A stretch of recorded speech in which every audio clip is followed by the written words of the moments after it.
భారత టుడే ఛానల్లో స్వామి వారు వచ్చారు. ఆ ప్రశ్న ఏంటంటే 195,000 సంవత్సరాలు ఉన్న సనాతన ధర్మానికి 2,000 సంవత్సరాలు ఉన్న క్రీస్తు ధర్మానికి ఎలా ఉందంటే బలవంతుడి ముందు బలహీనుడు వచ్చి తొడగొట్టట్టుగా ఉంది. అసలు ఒక 1,000 సంవత్సరాలు ఉన్న సనాతన ధర్మానికి క్రైస్తవం ఎలా సవాల్ చేస్తుంది, అసలు ఇది ఇది కొట్టేయవలసిన విషయం అని అంటున్నారండి. అసలు ఎవరికి ఎన్ని సంవత్సరాలు అసలు ఈ ఎలా అనేది మాకు దీని నిర్ధారణ ఎలా రావాలో మీరు కొంచెం వివరిస్తారని కోరుకుంటున్నాం అయ్య గారు. మంచిది. ప్రియ మిత్రులారా, భారత్ టుడే టీవీ ఛానల్ వారికి, యాజమాన్యానికి, వారి చర్చా వేదికల్లో పాల్గొంటున్నటువంటి మహానుభావులందరికీ మా హృదయపూర్వక వందన శతములు. అయితే ఇక్కడ అసలు టోటల్గా వాళ్ళు చాలా గొప్పవాళ్ళు రావచ్చు, పెద్దవాళ్ళకు కూడా ఒక్కోసారి ఏంటంటే కొద్ది వయసు పెద్దది కనుక చెవుడు వచ్చేస్తుంది. చెవుడు వచ్చి చత్వారం వచ్చేసినప్పుడు వయసు పెద్దది, వయసుని మనం గౌరవించాలి. మనం చెప్పేది వారికి కనిపించదు, మనం చెప్పేది వినిపించదు, చూపించేది కనిపించదు. మరి మనం చెప్పే ఆధ్యాత్మిక సత్యాలు వారి మనోనేత్రాల ముందుకు రాలేకపోతున్నాయి. వాళ్ళ నేత్రాలకు కనపడవు, వారి శ్రవణేంద్రియాలకు వినబడవు. ఎందుకంటే పెద్దవారు. మరి వయోధారాన్ని బట్టి పెద్దలకు అలాగా చత్వారము చెవులు వచ్చేసిందేమో. కానీ అసలు హిందూ ధర్మాన్ని క్రైస్తవం తొడగొట్టి సవాలు చేయడం అనే కాన్సెప్టే తప్పు. హిందూ ధర్మం ఒక వస్తాడు, క్రైస్తవం ఇంకో వస్తాడు. ఈ ఇద్దరు వస్తాడు తొడగొట్టి సవాలు చేసి ఆ మహాబలాఢ్యుడి నుండి మహాబలాఢ్యుడైన వస్తాడు లాంటి హిందూ సనాతన ధర్మం నుండి నిన్న నుండి చిన్న పసికూన కుర్రవాడు అయినటువంటి 2000 ఏళ్ల ఈ క్రైస్తవం అనే ఈ ధర్మం, కొత్త ధర్మము తొడగొట్టి సవాలు చేయడం. 30 ఏళ్ల వయసు ఉన్నటువంటి వరల్డ్ రెజ్లింగ్ ఫెడరేషన్ WWF వస్తాడు ముందు 3 సంవత్సరాల పిల్లవాడు తొడగొట్టి దమ్ముంటే నమ్మని సవాలు చేసినట్టుందని పెద్దలు అనడము. మరి వారిని నేను ఏ విధంగా తృణీకరించాలని కానీ అవహేళించాలని కానీ నాకు లేదు. కానీ ఆశ్చర్యంగా ఉంది. బైబిల్లో ఒక మాట ఉంది, సంగతి వినక ముందు ప్రత్యుత్తరం ఇచ్చేవాడు తన మూఢతను కనబరచి సిగ్గు నుండిని అని ఉంది బైబిల్లో. బాబు నేను చెప్పేది ఏమిటంటే హిందూ ధర్మము ఒక వస్తాడు, క్రైస్తవ ధర్మం ఇంకో వస్తాడు. ఆ వస్తాడికేమో 30 ఏళ్ల వయసు, ఈ వస్తాడికేమో 3 ఏళ్ల వయసు. కలబరి కుస్తీ పడితే ఎవరు గెలుస్తారు అదే కాన్సెప్ట్ నుంచి మీరు బయటకు రావాలి. ముందు నేను చెప్పేది ఏంటంటే హైందవముఖ వేరే వస్తాడు, ఇస్లాం ఇంకొక వస్తాడు, క్రైస్తవం ఇంకో వస్తాడు, కుస్తీ పోటీలు జరుగుతున్నాయి, ఏ ధర్మం గెలుస్తుంది అని కాదు నేను చెప్పడం. చాలా తప్పున్నర తప్పు. హిందూ ధర్మము క్రైస్తవ ధర్మము ఇవి కుస్తీలు పట్టట్లేదు. పెద్దలు కొంచెం గ్రహించాలి. సత్యము అనే వస్తాడు తలపడ్డాడు, అబద్ధము అనే వస్తాడుతో. ఇది అసలు కాన్సెప్ట్. హిందూ ధర్మము అనే వస్తాదుని మేము గుర్తించట్లేదు, క్రైస్తవ ధర్మం అనే వస్తాదుని కూడా గుర్తించట్లేదు మేము. We don't recognize Christianity as a wrestling champion, nor we recognize Hinduism as a wrestling champion. Our champion is the truth. సత్యం అనే ఛాంపియన్ గెలుస్తాడు. ఆయన తలపడేది హిందుత్వంతో కాదు, క్రైస్తవత్వంతో కాదు, ఇస్లాంతో కాదు, బౌద్ధంతో కాదు, మరొక దాంతో కాదు. సత్యమహం గంభీర, నేను సత్యమును గంభీరుడనై ఉన్నాను. వేద కార్యమున వేద జన్మమున నేను అగ్నినైతిని. నేను ప్రారంభించిన సత్కార్యమును ఆర్యులు కానీ దస్యులు కానీ ఆటంకపరచ జాలకున్నారు అనే శ్లోకం ఉన్నది. ఆ విషయం కూడా నేను హైందవ క్రైస్తవమైన గ్రంథంలో ఉటంకించాను, ఉదహరించాను. సత్యమనే ఆయన ఈశ్వర స్వరూపం. మన సత్యం, శివం, సుందరం అంటారు మన భారతీయ ధర్మ ప్రచారకులు. అంటే భగవంతుని మించిన సత్యము లేదు, భగవంతుని మించిన అందగాడు లేడు అన్నమాట. సత్యం, సుందరం, శివం ఈ మూడు భగవంతుని యొక్క ప్రతిరూపాలని. కాబట్టి ఇక్కడ సత్యము అనే ఆయన కార్యం చేస్తూ ఉన్నాడు. సత్యం హి ప్రజాపతి, సత్యమైన వాడు పోరాడుతున్నాడు. దీంతో అంటే అబద్ధంతో. మరి సత్యము ఎక్కడ ఉన్నాడు అంటే ఆయన అన్ని మత గ్రంథములలో వ్యాపించి ఉన్నాడు. మీరు అనుకుంటున్న హిందూ సనాతన ధర్మాలు ఏవైతే ఉన్నాయో అందులో మొదలుకొని, ఇస్లాం మొదలుకొని, బైబిల్ మొదలుకొని అన్ని మత గ్రంథములు చదివితే ఈ సత్యం అనే మహాపురుషుడు వ్యాపించి కనబడతాడు. అన్ని గ్రంథాలలో నుండి మధ్యలను తరచి వెన్నముద్దను బయటికి తీసినట్టు గురువుల వారు శ్రద్ధగా ఆలోచించాలి. కొంచెం మీరు ఇంకా విశాల హృదయులైతే మంచిది. గురువు గారు మరి ఆ భారత్ టుడే ఛానల్లో మాట్లాడిన గురువు గారు ఎవరో తెలీదు. తెలిస్తే వారి పేరెత్తి వారికి నమస్కారం చేసేవాళ్ళమే తప్పకుండా. ఆ గురువు గారు దొరికితే వారి పాదసేవ కూడా చేసుకుంటాను. నాకేమీ నామోషి కాదు. కొంచెం విశాలం చేసుకోవాలి హృదయం. అన్ని మత గ్రంథములలో వ్యాపించినటువంటి సాక్ష్యాన్ని మేము క్రోడీకరించి ఒక వెన్నముద్దలాగా బయటకు తీసుకొస్తున్నాం. మజ్జిగను చిలికి చిలికి చిలికి చిలుకుతూ ఉంటే పైన తేలుతుంది చమురు. ఆ చమురంతా దగ్గర ముద్ద చేస్తే వెన్నముద్ద అవుతుంది. దాన్ని మరొక రాస్తే మంచి నెయ్యి అవుతుంది.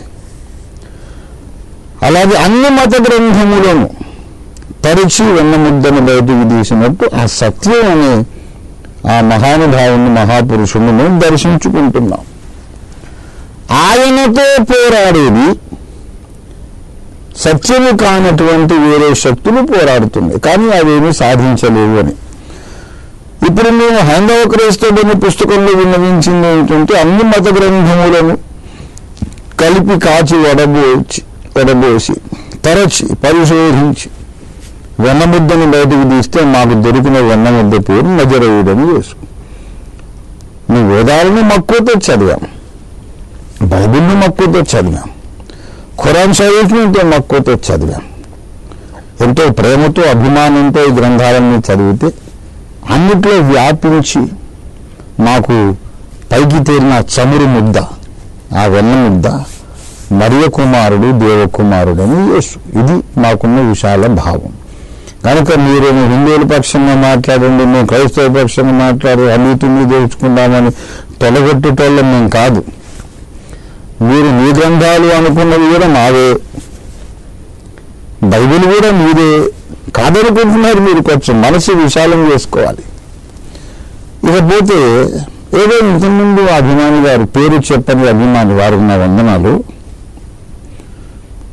మరి ఏదో 190 లక్షల కోట్ల సంవత్సరాలు ఏదో అన్నారు. మరి సరే అయితే మంచిదే. రాష్ట్రీయ క్రైస్తవ పరిషత్ అనే మా ఎన్జిఓ తరఫున భారతదేశ సాంప్రదాయ సంస్కృతులను, నాగరికతను, మన దేశ చరిత్రను మనం ప్రపంచానికి ఎత్తి చూపాలి. మనం దాన్ని తలదాల్చి మనం ఎత్తిన శిరస్సును మోసి తిరిగి ప్రపంచానికి ఎత్తి చూపాలి అని నమ్మేటటువంటి దేశభక్తి కలిగిన యేసు భక్తులందరి పక్షంగా ఆర్కేపీ నేను ఒక విజ్ఞప్తి చేస్తున్నా. ఏంటంటే ఆర్కియలాజికల్ ఎక్స్కవేషన్స్లో పురాతత్వ శాస్త్ర సంబంధమైన త్రవ్వకాల్లో బయటపడిన గుప్తరాజుల కాలపు వెండి నాణేలు, బంగారు నాణేలు, కాకతీయుల కాలపు నాణేలు, శ్రీకృష్ణదేవరాయల కాలపు నాణేలు, మగధరాజుల పరిపాలన కాలపు అవశేషాలు, సింధుల నాగరికత అవశేషాలు, హరప్ప మొహంజోదారో నాగరికతల అవశేషాలు, ఇలాగ దొరికినటువంటి నాగరికత అవశేషాలు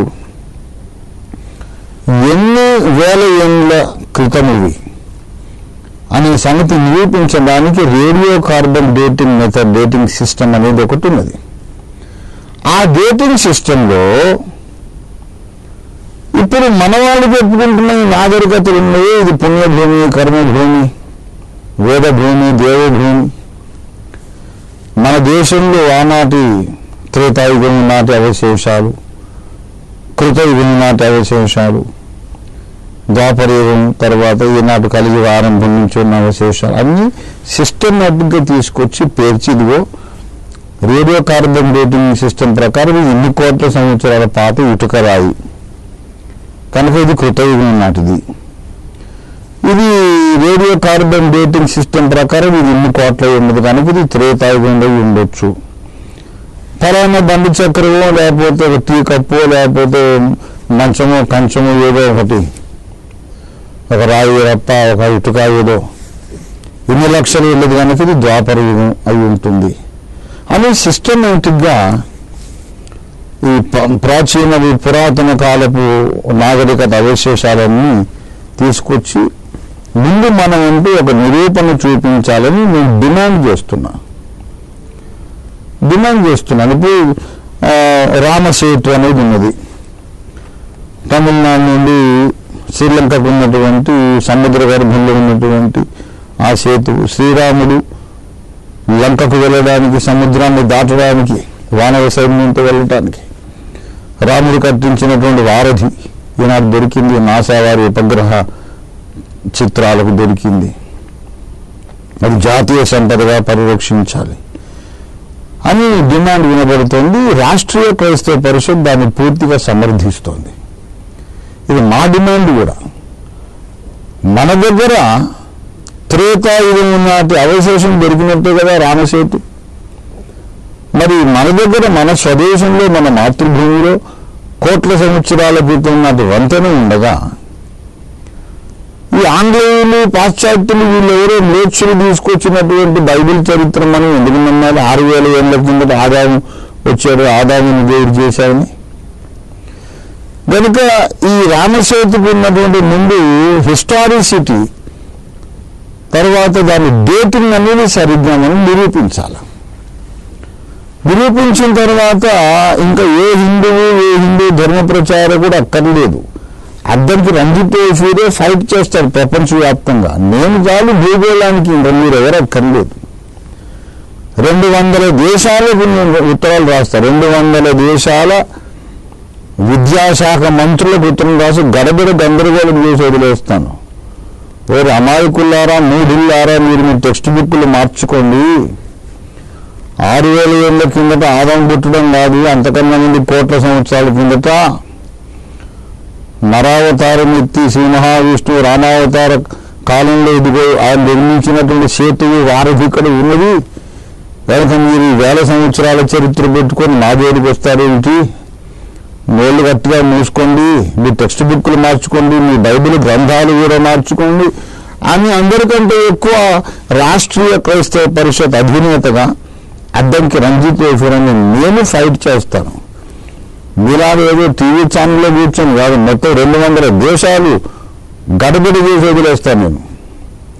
I will not leave them until they change their notions and opinions and teachings and even their religious faith. నేను అనుకోను, నేను సాక్ష్యాధారాలు తీసుకుపోతే వాళ్ళు ట్యాంబన్ మీద ఆంజనేయ స్వామి గారిని, డాక్టర్ స్వామి గారిని కొట్టినట్టుగా వాళ్ళు నన్ను కొడతారని నేను అనుకోను. వాళ్ళు కొంచెం సంస్కారవంతులండి, మనలాగా అజ్ఞానం, శీలహీనత ఉన్నటువంటి వాళ్ళు కాదు. కొంచెం వాళ్ళ మనుషులు, జంతు సంస్కృతి లేదక్కడ. లాజికల్గా పెడితే ఆలోచిస్తారు, నచ్చితే నమ్ముతారు, లేకపోతే వదిలేస్తారు. కాబట్టి చారిత్రక అవశేషాలు చూపించి ఈ పుణ్యభూమిలో ఉన్న మనుషులు ఒప్పించడం కష్టం. కానీ మనము చారిత్రక ఆధారాలు చూపిస్తే వాళ్ళందరినీ ఒప్పించడం ఏం కష్టమేం కాదు. ఎందుకంటే వాళ్ళు కొంచెం మానవత్వం ఉన్నోళ్ళు కాబట్టి. నేనున్నాను, మొత్తం ప్రపంచంతో నేను పోరాడతాను. అయితే ఇప్పుడు పాయింట్ అది కాదు. ఒకవేళ బైబిల్ కంటే చాలా రోజుల క్రితమే, చాలా కాలం క్రితమే, చాలా ఏళ్ళు, శతాబ్దాలు, సహస్రాబ్దాల క్రితమే, బైబిల్ కంటే చాలా కోట్ల ఏళ్ల క్రితమే సనాతన ధర్మం ఉన్నది అనే సంగతి నిరూపించబడిన తర్వాత కూడా ఆ గ్రంథాలు ఈ గ్రంథం కలిపి, ఆ కుండలో పాలు ఈ కుండలో పాలు, ఆ కుండలో మజ్జిగ ఈ కుండలో చల్ల కలిపి మళ్ళీ కవ్వం పెట్టి చిలికితే మధ్యిస్తే అప్పటికైనా దొరికే ఉన్న బిడ్డ ఏసే అవుతాడు కానీ ఇంకొకటి కాడు అని నేను ప్రకటిస్తున్నాను.